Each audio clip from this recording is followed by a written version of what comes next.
Group 1 aspirants చేస్తున్న ఉద్యమం గురించి నేను మళ్ళీసారి చెప్పాల్సిన లేదు, అందరికీ కూడా తెలిసిందే.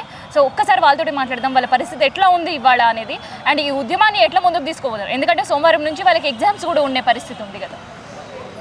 సోమవారం నుండి పరీక్షలు ఉన్నాయి, వాళ్ళకి కావాలని పెడుతున్నారు, పెట్టినప్పుడు రాస్తారు, ఖచ్చితంగా రాస్తారు. రాసినా కానీ ఈ పరీక్షలు అనేటటువంటి నిల్వ. ఇది ఒక మాక్ టెస్ట్. మాకు మెయిన్ పరీక్షలు రాసేందుకు ఒక్కొక్కళ్ళం ఇవాళ గ్రూప్ 1కు 40-50 ఏళ్ళు కట్టి మెయిన్స్ మాక్ టెస్టులు రాస్తాం అనమాట. టెస్ట్ సిరీస్ రాస్తాం. అట్లనే ఇది ఒక టెస్ట్ సిరీస్లో భాగం, ఫైనల్ టెస్ట్ సిరీస్ అంతే. రేపు సుప్రీంకోర్టులో ఖచ్చితంగా ఇది జీవో 29 రద్దు అవుతుంది, 55 వస్తుంది. మేమందరం ఇక్కడ హైకోర్టులో అన్నీ చూసుకున్నాము.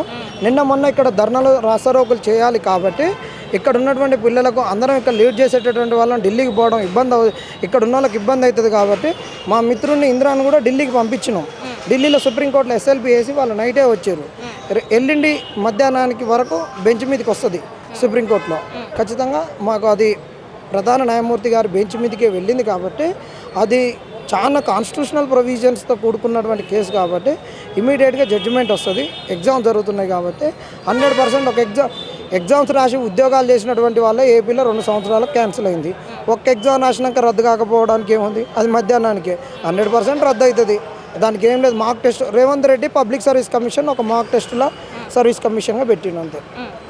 అసలుకి ఆల్రెడీ మీరు ఇవాళ ఒక్కరోజు కాదు కొన్ని నెలలుగా చెప్తూనే ఉన్నారు, ఇది కాదు అవ్వదు రాయలేము, ఎందుకంటే సమయం కావాలి, కోర్టు కేసులు అన్నీ ఫస్ట్ క్లియర్ చేయండి, ఇంకోసారి ఎగ్జామ్ పెడతా అంటే మేము మళ్ళీ రాయలేని పరిస్థితులు.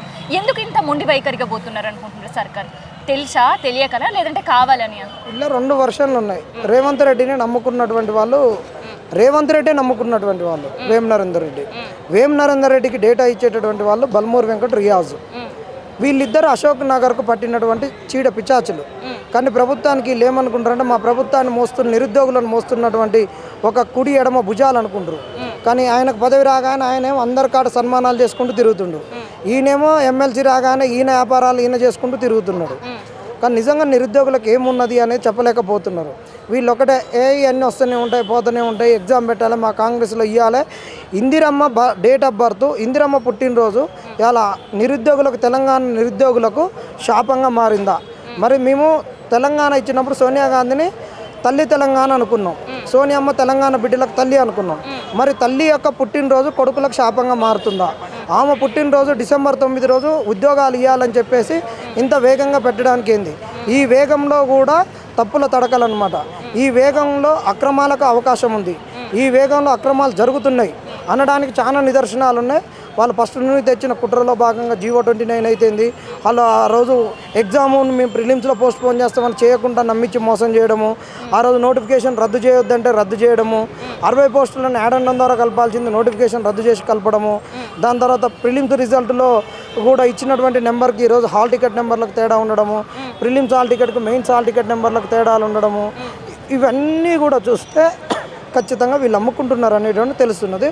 ఇంకొకటి ఏంటంటే వీటికి టెక్నికల్గా ఉన్నటువంటి అంశాలు అన్నిటికి కూడా జేఎన్టీ యూనివర్సిటీకి ఒక శాంక్టిటీ ఉంది కాబట్టి ఎంసెట్ ఎగ్జామ్ వాళ్ళు ఎప్పుడు నిర్వహిస్తారు కాబట్టి ఇక్కడ జేఎన్టీ ప్రొఫెసర్స్తో పాటు ఈడ నికోలస్ గారు అయితే ఇంకా టీజీపీఎస్సీ పెద్దలు కొంతమంది కలిసి ఓపెన్ పోస్టులు అమ్ముకున్నారు అనేటటువంటి వాదనలు బాగా వినిపిస్తున్నాయి.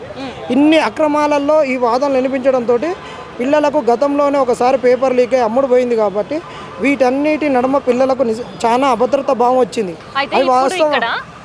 చిన్న ఇష్యూయే, హాల్ టికెట్ నంబర్లే ప్రిలిమ్స్కి మెయిన్స్కి డిఫరెంట్ ఉంటే అసలు పేపర్ పైన మీకు నమ్మకం ఉందా? అందుకే కదా ఈరోజు అందరు వచ్చేది. నమ్మకం లేనటువంటి ఎగ్జామ్ను మా మీద ఎందుకు రుద్దుతున్నారు అనేటటువంటిది నిరుద్యోగుల ఆవేదన. ఇక్కడ నువ్వు ప్రిలిమ్స్లో తప్పుడు క్వశ్చన్లనే మేము కోర్టులో ఛాలెంజ్ చేస్తే లాగి నువ్వు నాశనం చేసినావు. రేపు మెయిన్స్లో ఆ పేపర్లను దిద్దినటువంటి వాళ్ళని ఏ విధంగా మేము క్వశ్చన్ చేయలేము. అంటే లీగల్గా చాలా కష్టంతో కూడుకున్నటువంటి వ్యవహారం. కాబట్టి తక్కువ నువ్వు ఉద్యోగాలు ఇస్తావు. మొన్న డిఎస్సీలు ఎన్ని తప్పులు జరిగినా ఉద్యోగాలు ఇచ్చి రేవంత్ రెడ్డి అన్నకు మొక్కుతున్నటువంటి ఫోటోను వైరల్ చేసుకోవడం, దానికి వీడియోలు పెట్టుకోవడం, కామెంట్లు పెట్టించుకోవడం ఇవన్నీ జరుగుతున్నాయి. రేపు మెయిన్స్ కూడా వచ్చినాక డిప్యూటీ కలెక్టర్లతో ఉంటావు, డిఎస్పీలను నింపుకుంటావు. రేపు వాళ్ళతో మేము ధర్నాలు చేస్తే తన్నిస్తావు. వాళ్ళు ఉద్యోగాలు ఆడబడుతాయని వాళ్ళే తంతారు, ఇంకా కసి మీద తంతారు, ఇంకా రేవంత్ అన్న కాడ మెప్పు పొందడానికి తంతారు. కాబట్టి ఈ నోటిఫికేషను ఎలాంటి సవరింపులు లేకుండా తప్పులను సవరించుకోకుండా పోతే 100% ఇది 2వ సారి కాదు 3వ సారి 4వ సారి రాయాల్సినటువంటి పరిస్థితి ఉంటుంది. ఇప్పుడు ఒక్కడ నువ్వు గెలవచ్చు, ఇవాళ తాత్కాలికంగా నువ్వు ఆనందపడవచ్చు, కానీ ఎల్లకాలం కాదు కదా. నువ్వు గతంలో ఎమ్మెల్యే ఓడిపోయినప్పుడు 2-3 నెలలు ఏడ్చినావు, తర్వాత ఎంపీకి గెలిచినావు. మరి మేము కూడా అంతే. ఇవాళ హైకోర్టులో కొంత ఓడిపోవచ్చు, కానీ సుప్రీంకోర్టులో అయితే ఓడిపోలేం కదా, న్యాయం గెలుస్తుంది కదా.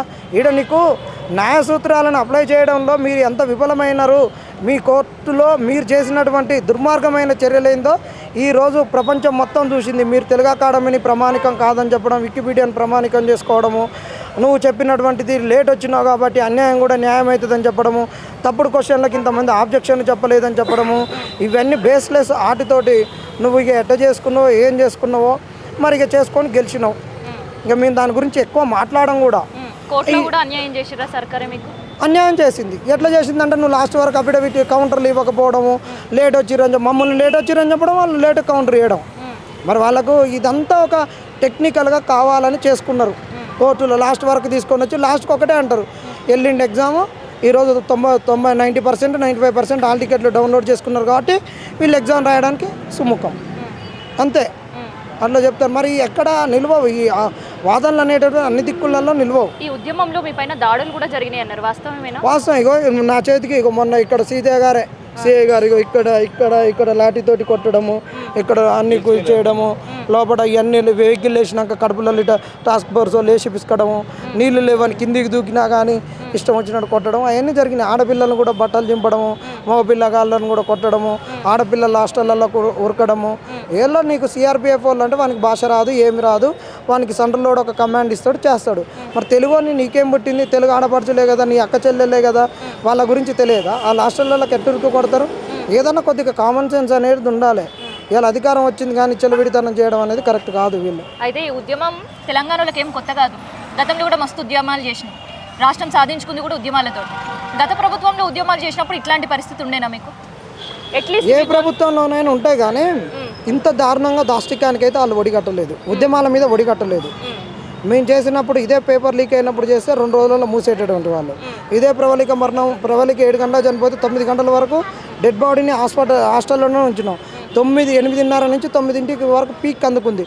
7 డెడ్ బాడీని తీసుకొని పోయి ఉస్మానియానో లేకుండా గాంధీలో ఇంకెక్కడో పెట్టేస్తే ఆ రోజు ఉద్యమం ఉండకపోతుండే, వీళ్ళు కాంగ్రెస్ వల్ల రాకపోతుండే. ప్రవళిక మరణం అనేటటువంటిది ఒక వేగంగా కాంగ్రెస్ విజయానికి మలుపు. ఒక ప్రవహించే నీటికి ఒక చెక్ డ్యామ్ కడితే ఏ విధంగా పంట పొలాన్ని పండి ఒక రైతుకు మేలు చేస్తుందో ఆ విధంగా ప్రవళిక మరణం కాంగ్రెస్కు మేలు చేసింది. మరి అదేవిధంగా అంతే దాష్టికానికి ఒడిగట్టి వాళ్ళు తీసుకొని పోతే ఈరోజు 5 నిమిషాలకి 2 నిమిషాలకి ఆడపిల్లల మీద వాళ్ళని పట్టుకొని ఇష్టం వచ్చినట్టు ఆడవాళ్ళ మీద ఎందుకు చేతులు వేస్తారు మీరు? మగ పోలీసులు మీకేం అవసరం? నీ ఇంట్లో నీ చెల్ల మీద నీ పెళ్ళ మీద నువ్వు చేస్తే మీరు ఊరుకుంటారా? అడిగేటోడు లేడేనా ఇది? ఇవాళ మరి కోదండరాం సార్ వీళ్ళందరూ ఎక్కడికి పోయారు? ఇవన్నీ చాలా తప్పులు వీడియోలలో కనిపిస్తున్నాయి కదా, కర్రలు తీసుకొని ఇష్టం వచ్చినట్టు కాళ్ళు ఇరగొట్టేటట్టు పలగొట్టేటట్టు మాట్లాడడం. కాబట్టి వీటన్నిటిని మేము అందరం ఖండిస్తున్నాం.